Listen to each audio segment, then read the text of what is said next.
printing schemes are gradually eroding the value of every dollar in your wallet. In fact, the price of tomatoes is so inflated that a gang of thieves recently stole a truckload of tomatoes in Florida worth $300,000, as if they were high-definition TVs. Yet the Fed claims inflation is not a problem.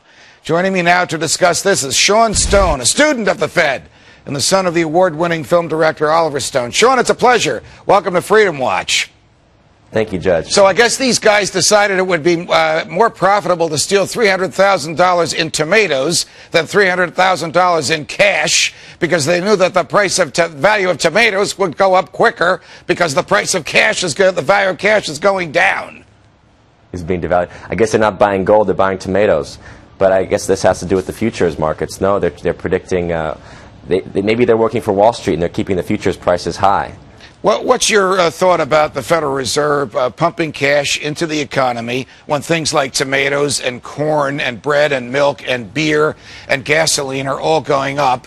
And Mr. Bernanke, who used to teach at your alma mater and mine, acts as if he has nothing to do with this and there's nothing he can do about it. In fact, he acts as if it's not even happening.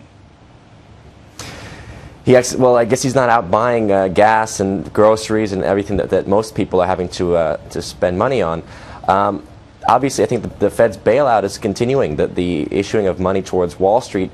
You know, remember that the whole housing bubble itself was an inflation. And so now what you've done, you have to maintain this facade of exorbitant numbers because from the beginning you had an inflated economy in terms of monetary aggregates, as opposed to an actual physical productivity in your agricultural sector or your industries or whatnot that would then allow, that would basically connect to what you're printing money for. I know that money is being printed against no physical goods and services. Right. But it is an inescapable truism that if you just push cash into the economy, eventually that will decrease the value of all the cash that's already here. Stated differently, it'll make prices go up, especially on consumer goods, because those are the things that we buy every day. We're not talking about houses or cars. We're talking about food and gasoline. Question, why doesn't Bernanke understand that? Or why doesn't he do something about it?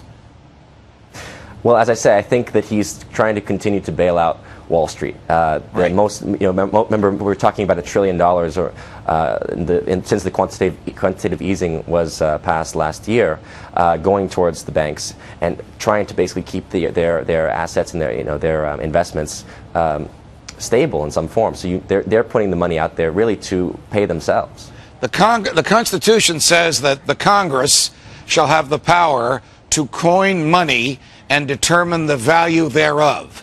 The Congress, in my view, unconstitutionally, I think you agree with me, has given that power away to a private bank called the Federal Reserve. Should the Congress take it back, or should the Federal Reserve be controlled by the Congress and answerable to the people rather than to the bankers it makes wealthy?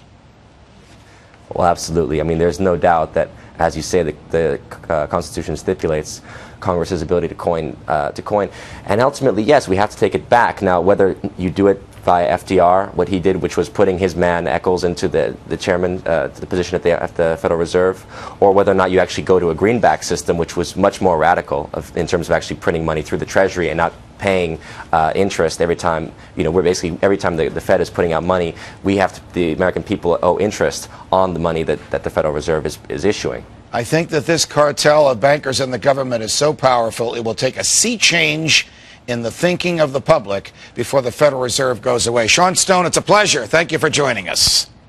Thank you, Judge. And now a few items.